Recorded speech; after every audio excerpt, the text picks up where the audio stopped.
They don't want you to know who Enoch really was. His story breaks everything you learned about God, death, and divinity. Before the Bible was edited into what we call holy now, Enoch already walked with the divine. He didn't just talk to God, he walked with him.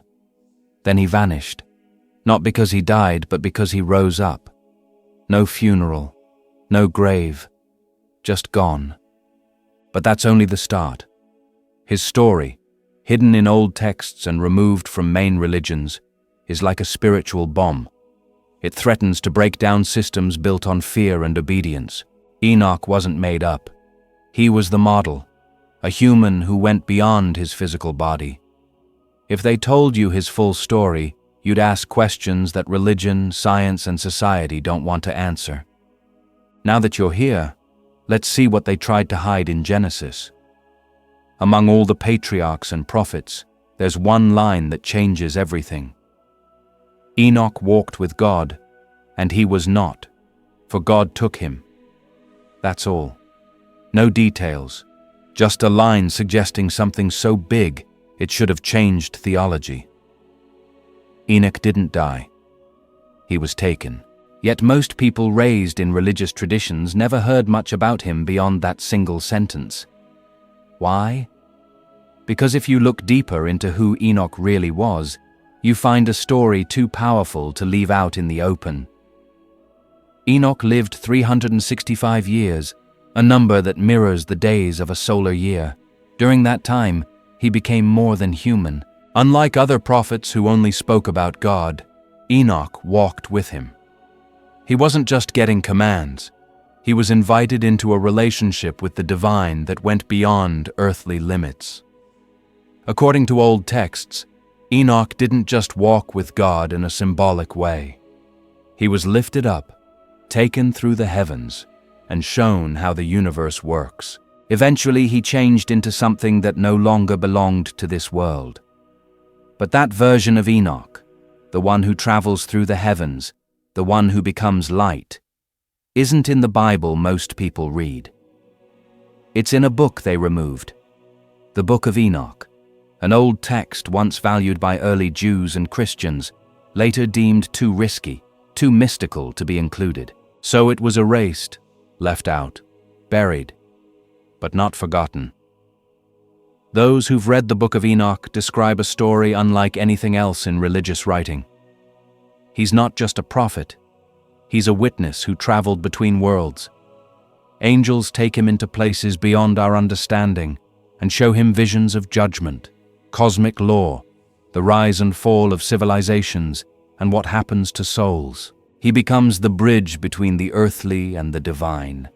And that's what makes Enoch so dangerous to the system. He doesn't need a priest. He doesn't need a doctrine. He doesn't need an institution. His awakening came through direct experience. That's something no religious authority wants widely known. Divinity isn't something you earn by obeying, but something you remember by waking up. Now picture this. A man going to another level without dying. A mortal turned immortal. Not by bloodline, not by sacrifice, but by raising his energy, by tuning himself to a higher state. That's what mystics, sages, and seekers across all ancient traditions have whispered about. That's the secret hidden in plain sight. Rising up is real. Being enlightened isn't just poetic, it happens at the cellular and energetic level. It's possible. And Enoch may have been the first case we have on record. His story didn't need a cross or a resurrection.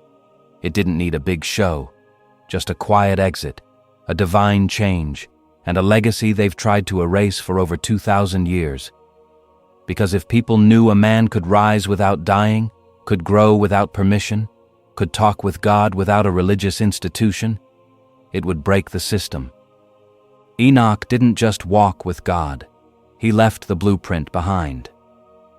There's a reason you weren't taught about the Book of Enoch in church or school. It wasn't left out by mistake. It was deliberately removed. This isn't some fringe theory. It's a documented fact. The Book of Enoch was once widely known, widely read, and even mentioned in approved scripture. In the New Testament, the book of Jude directly quotes Enoch. Yet the book itself was banned from the Bible. Why would a text so clearly important be removed? The answer is simple. It showed too much. The book of Enoch isn't some vague spiritual writing filled with riddles and symbols. It's detailed, clear, and boldly cosmic. It names names. It tells stories of angels who broke divine law. It exposes a revolt in the heavens that spilled onto earth. And it places Enoch not as a mere observer, but as a chosen go-between, a man brought into the higher levels to witness and record what few humans were ever meant to see. At the center of the book are the Watchers, fallen angels who came to earth and began to mess with humanity. They taught mankind things that were never meant to be taught: weapons, magic, astrology, seduction, forbidden knowledge. These were not friendly guides.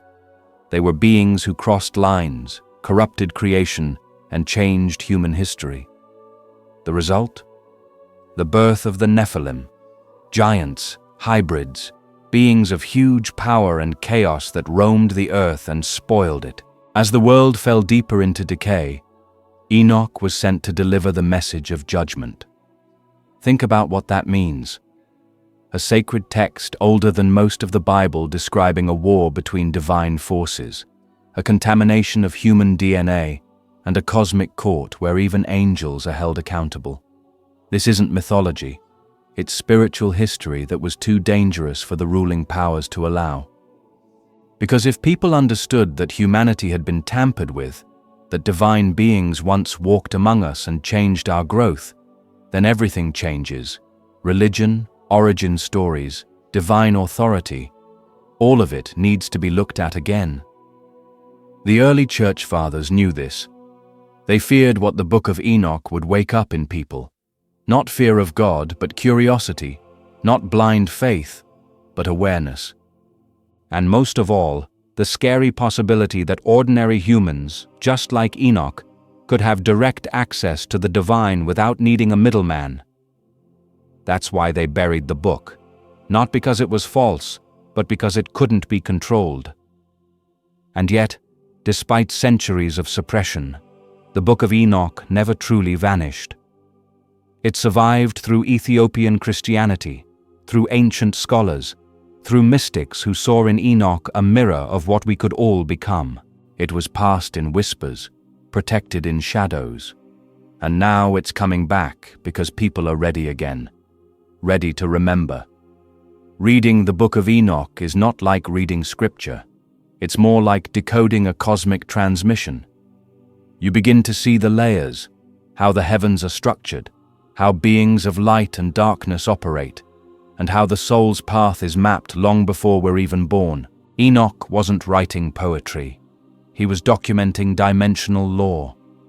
And perhaps that's the most threatening truth of all, that buried within this banned book is not just history, but prophecy.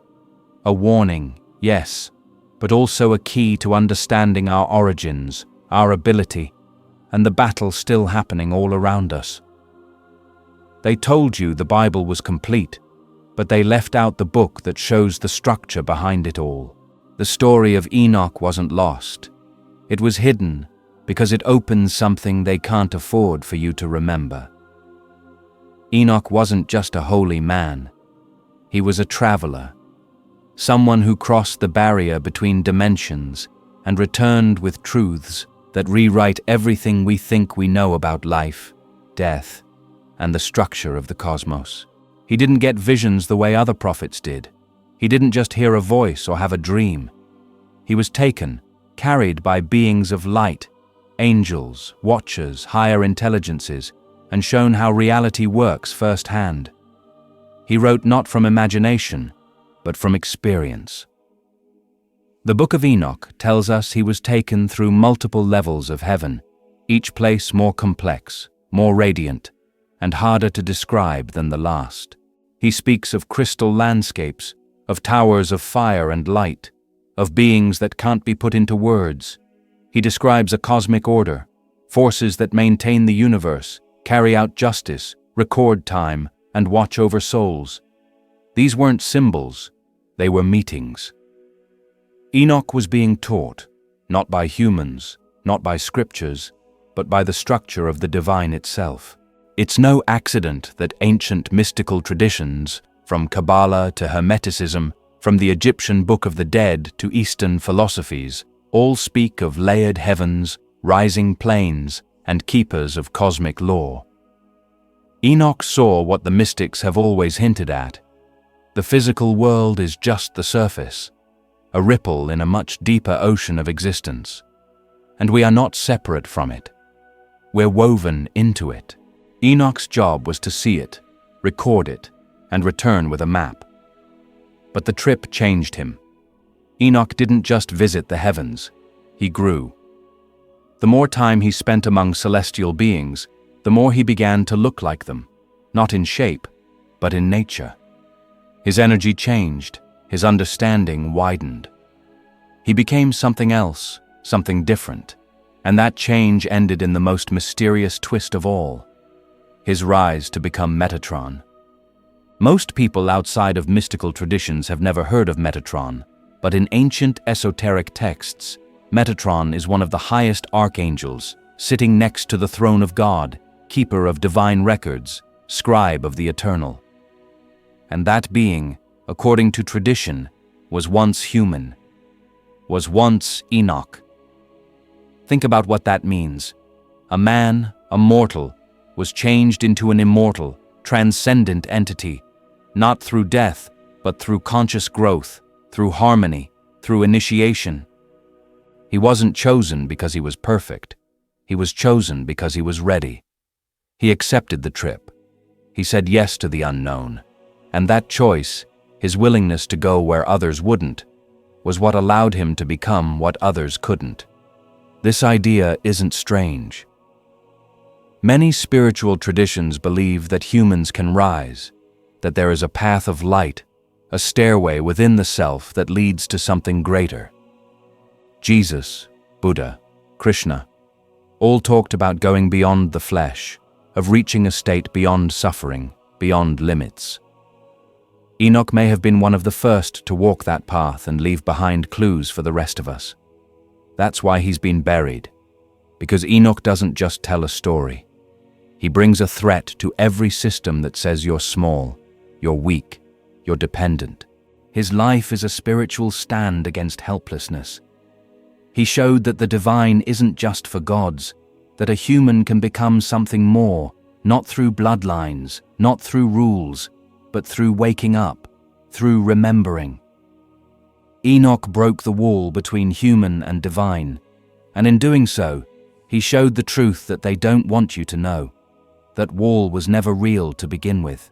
Long before the Great Flood, before the 10 Commandments, before kings and prophets, there was a moment, a break in heaven's order, that changed the course of humanity. The Book of Enoch tells us of the Watchers, a group of angels tasked with observing the earth. But they didn't just watch. They stepped in. They crossed the line, and that decision would corrupt the very core of human life. According to the text, these angels came down to earth and, driven by desire, took human women as partners. The union between heavenly beings and earthly flesh created something unnatural. Giants called the Nephilim, not just physically huge, but spiritually unstable. These were mixed creatures, born of divine power and mortal flaws, and they began to cause havoc on the world. Violence, chaos, control. Their existence dirtied the balance of nature and corrupted the spiritual energy of the planet. But it didn't stop there. The Watchers also brought knowledge. They taught humans secrets that were never meant to be shared. Metalwork, warfare, spells, astrology, makeup, and seduction. This wasn't divine guidance. It was forbidden technology, a kind of spiritual invasion. They sped up the growth of human power without the base of wisdom to support it. The result was destruction, not enlightenment. And Enoch, he was chosen to stand in between. He was sent to warn the Watchers, to tell them that their time of influence was ending, and that judgment was coming. Imagine that. A human tasked with giving a divine order to heavenly beings. The courage, the clarity, the energy needed to do that. Enoch wasn't just respected by heaven, he was trusted. He was the messenger of accountability in a time of cosmic betrayal. The punishment was harsh.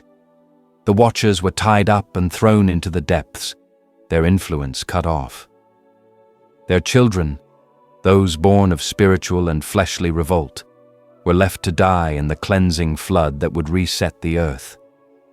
But even in that destruction, the scars remained, and Enoch wrote it all down, not just as a record of what happened, but as a warning, a prophecy.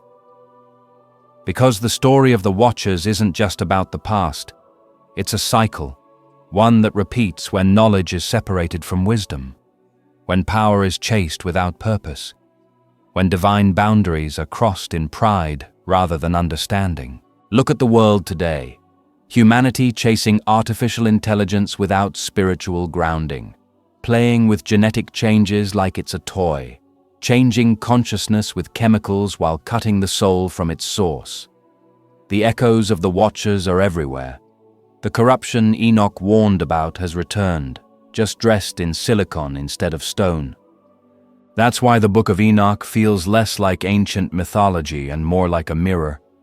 He wasn't just telling us what had happened, he was showing us what would happen again if we didn't wake up. The Watchers were not all bad, but their fall came from misusing divine knowledge without divine connection. That same temptation is alive in our world today, promising progress while hiding its cost. And here's the twist that most miss. Enoch wasn't just warning humanity, he was standing up for it. Even as he stood before the throne of God giving messages of judgment to the angels, he also asked for mercy on behalf of mankind. He saw our ability. He believed in our capacity to rise. But he knew that without memory, without wisdom, we would fall prey to the same forces again. The story of the Watchers is not about monsters. It's about wrong direction. It's about what happens when divine beings lose their way and take humanity with them. It's a tale of being led astray, not just by beauty or desire, but by power. And unless we learn from it, we're doomed to repeat it. The Watchers came once, but if Enoch's writings are right, they never truly left. They simply changed form, and now their influence sneaks back into the modern world, quiet, disguised, but just as dangerous. History as you've been taught is incomplete by design. It isn't just missing dates or forgotten empires. It's been edited, filtered, and rewritten to keep certain truths buried. Enoch's writings aren't just spiritual, they are historical. They describe a version of humanity's past that challenges the very timeline we've been told to accept.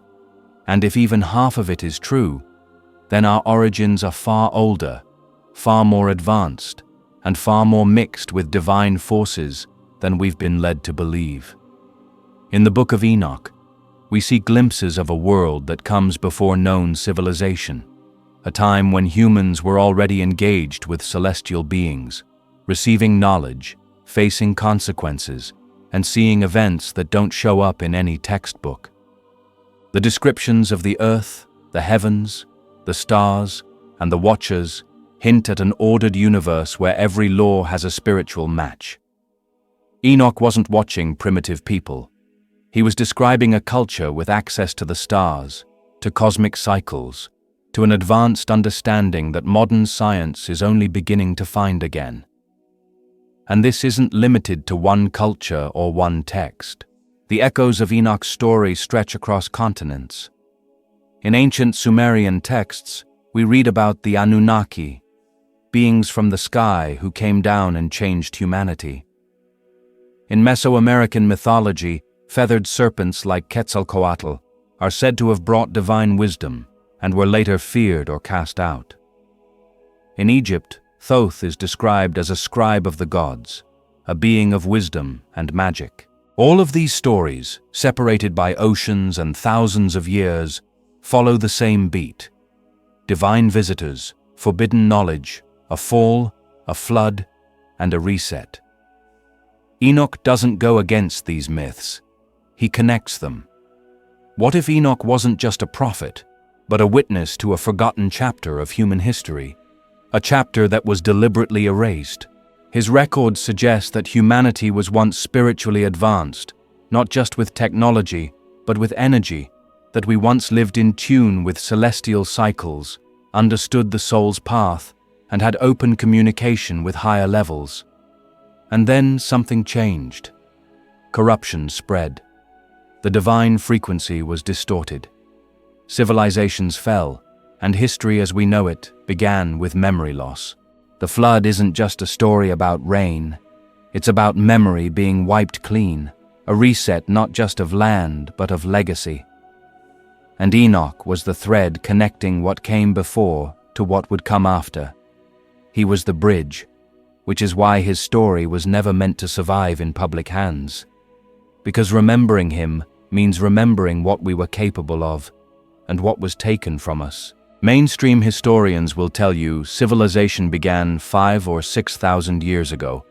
But how do you explain structures like Göbekli Tepe, older than the pyramids, filled with star patterns and sacred geometry? How do you explain the universal flood myths found in every major culture?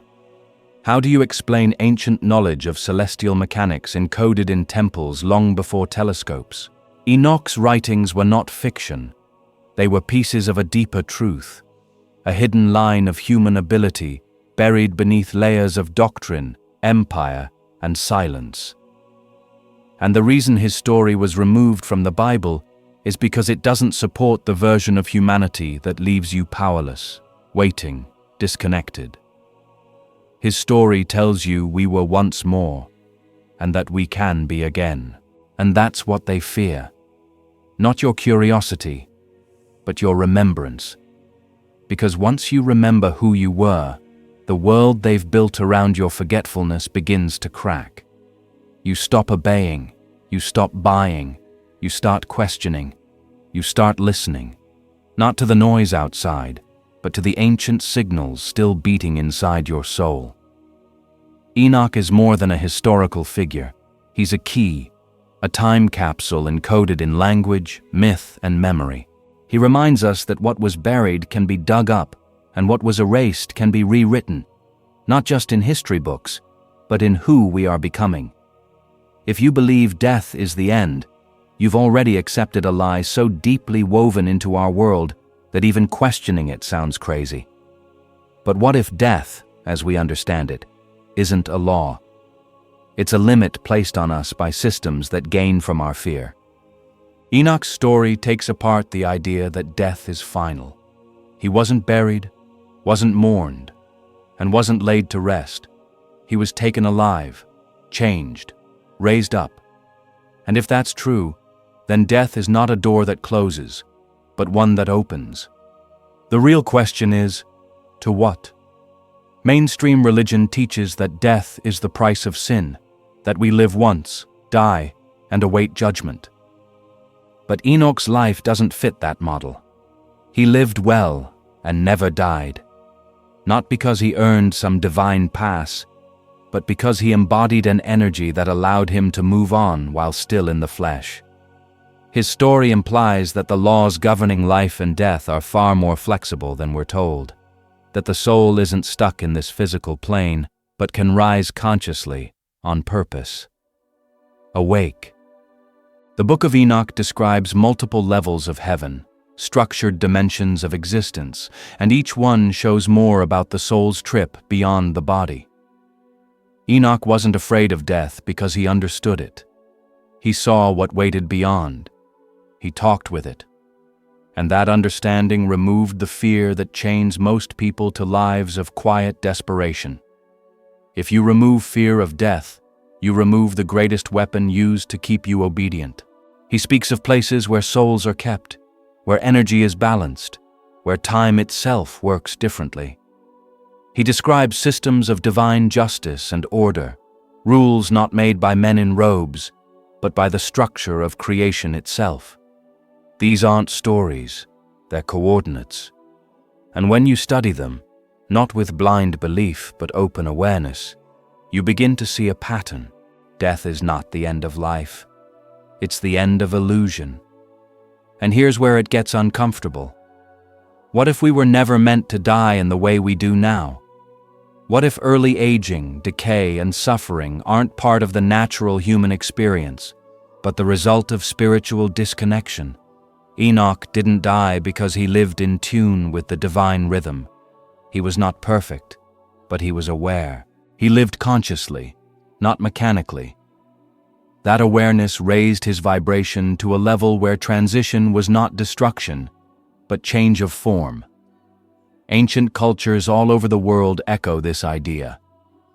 The Egyptians spoke of the Ka and the Be, spiritual parts of the self that survived and traveled beyond death.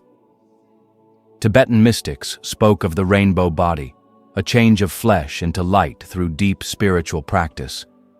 Native cultures knew of the soul's trip to other worlds through sacred rituals and initiations. Enoch's story doesn't go against these, it confirms them. In modern terms, we might call it consciousness expansion. In ancient terms, it was rising up. Either way, it means one thing. The body is not the final form. Death is not the final event. It's a doorway into another level of being, and Enoch didn't stumble through it. He walked through it, fully awake.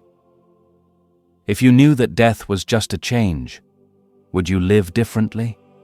Would you still waste your time chasing approval, fearing failure, playing roles that were never yours to begin with? Or would you start preparing, not for the end, but for the next beginning? Enoch's story isn't about avoiding death. It's about understanding it, taking it back, changing it from a punishment into a transition. And that's what makes his leaving so powerful. It wasn't a trick. It wasn't magic. It was mastery. And if he could do it, it means others can too.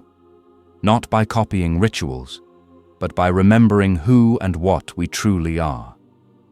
Because death, when stripped of fear, becomes something else entirely. It becomes freedom. The story of Enoch didn't fade away. It was buried not because it lacked truth, but because it showed too much of it. And those who claim to represent the divine have always feared what they cannot control. The early religious authorities understood something that many modern believers do not. That Enoch's account breaks down the gatekeeping systems of organized religion. It removes the need for priests, rituals, and go-betweens. It makes the divine personal, immediate, and direct, and that is dangerous to any system built on obedience. When the councils met to decide what would become the official Bible, they weren't simply picking scripture, they were editing reality. The Book of Enoch was well known, even mentioned in the Book of Jude, but it was left out. Not because it was wrong, but because it didn't serve the narrative. It presented a cosmos that was too vast, too complex, too self-ruling. It didn't paint humanity as helpless sinners in need of constant rescue. It presented us as beings of divine ability, caught in a cosmic drama, but fully capable of rising above. That narrative breaks down control. If people truly believed they could access higher realms, talk with celestial beings, and understand divine law directly, then religion becomes unnecessary. Not spirituality, religion. The institution, the order, the business model, control through doctrine only works if people are cut off from the source. Enoch reconnected them. That's why mystics were called heretics, why Gnostics were hunted, why esoteric knowledge was driven underground. It's why so much of the ancient world's wisdom, Hermetic texts, sacred geometry, celestial mathematics, was repackaged as superstition, because it gave power to the individual. And giving power to individuals has always been a threat to empires of the spirit. When you read Enoch's writings, you're not reading mythology, you're reading a manual. one that outlines how the soul works, how dimensions function, how judgment isn't about eternal damnation, but about energetic harmony. These truths were too radical, too freeing, so they were buried under centuries of dogma, and it's still happening today. The same forces that silenced Enoch's story continue to shape spiritual narratives to keep people passive. Heaven is always distant. Salvation is always conditional. The divine is always out of reach, unless you go through the system they created. But Enoch's life stands in quiet defiance of all that. He didn't ask permission to rise up. He didn't follow a religious checklist. He matched himself with truth, and he was taken into light. This is why his change into Metatron is so meaningful. It's not just a mystical flourish, it's a statement.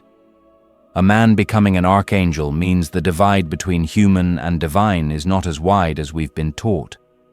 It means the sacred isn't a category you're either born into or denied. It's an ability waiting to be activated. And let's not forget, Enoch wasn't a rebel.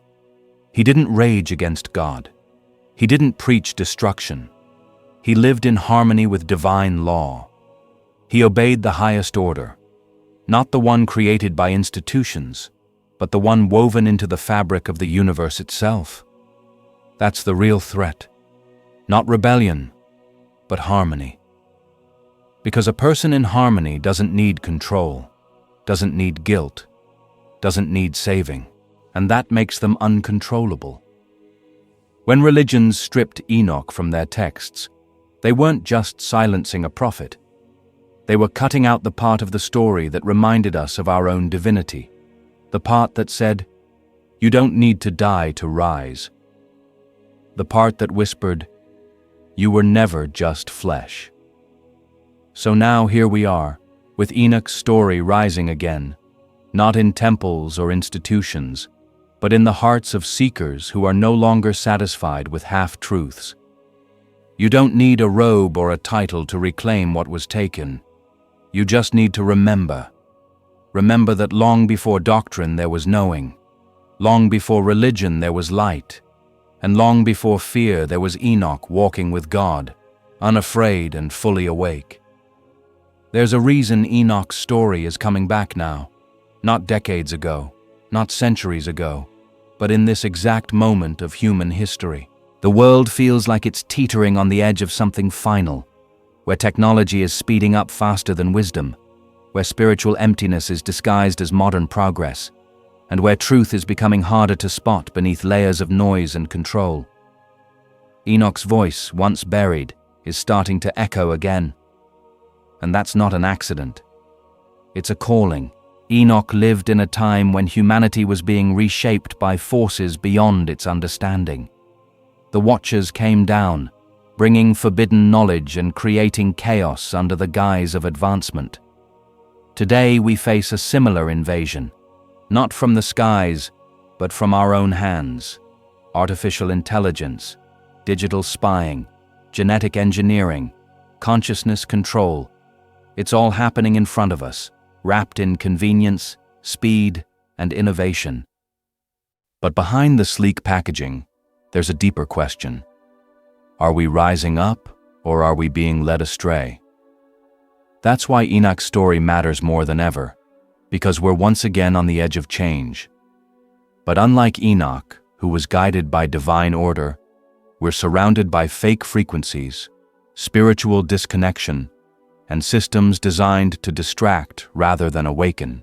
His trip reminds us that the only safe path forward is the inner one, the path of remembrance, gut feeling, and harmony. Enoch wasn't chosen because he was lucky. He wasn't a passive receiver of wisdom. He prepared himself. He tuned into the higher laws. He became a vessel for truth, not by force, but by choice. And that choice is still available. It always has been. But you won't find it on your screen. You won't find it in the next app or podcast or trending meditation challenge. You'll find it when you unplug long enough to hear the frequency beneath the noise, the one that's been calling you since before you were born. The institutions won't tell you this, because they can't control a person who listens to their own soul. They can't sell to someone who finds happiness without buying. They can't control someone who remembers that their body is sacred, their thoughts are energy, and their spirit is eternal. Enoch didn't just witness the truth, he became it. And that is what scares those who gain from a world of forgetfulness. Look at the chaos around you, not as proof of failure, but as the sign of a system breaking. People are waking up, not all at once, but in waves, quietly, powerfully. And once a mind sees beyond the veil, it cannot unsee it.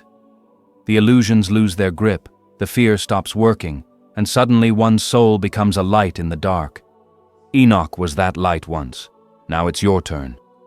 The ancient texts speak of a return, a bringing back of what was lost, not through war, not through prophecy, but through awareness, through choosing to rise.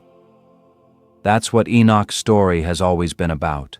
Not escape, not salvation, not lifting up. He showed us what's possible when we remember who we are and walk in harmony with something higher than power, ego, or fear. And if we are indeed living that ancient cycle again, if the Watchers have returned in another form, through data control and digital seduction, then now more than ever, we must choose differently. We must choose to grow from within, not upgrade from without. We must become the bridge between the divine and the human, just like Enoch, not waiting to be taken, but preparing ourselves to return. Enoch's message isn't just for mystics and scholars, it's for the ordinary soul with extraordinary memory, the one who's felt there's more than this world, even if they couldn't explain why, the one who hears the silence behind the noise, the one who's ready not to be saved but to remember. This isn't about belief, it's about feeling the same thing. And if you've read this far, you're not just curious, you're being called. We've been taught to see stories like Enoch as distant myths, curiosities from another time, wrapped in sacred language and sealed off behind the glass of history. But that's the final illusion. Because Enoch's trip was never meant to be worshipped. It was meant to be repeated. His path wasn't about showing how holy one man could become. It was a message written in the soul of every seeker. You were made for more. Enoch walked with God not because he was favored, but because he remembered the way. He lived with a clarity that cut through the distractions of his time, through the noise, through the confusion, through the influence of beings who had left their place. And when his work was done, when his vibration matched the world beyond this one, he didn't die. He moved on. That isn't a story to admire. That's a blueprint to follow. Because everything Enoch saw, everything he touched, everything he became, was meant to show us what's possible. That you can live in this world without being tied to it. That you can move through this life, not in fear of judgment, but in harmony with the higher laws written into your very being. That the divine isn't some throne in the sky. It's a current you tune into when you strip away everything false. His message is buried under centuries of doctrine for a reason. Systems survive on dependency, not giving power. Enoch's story tears that structure down.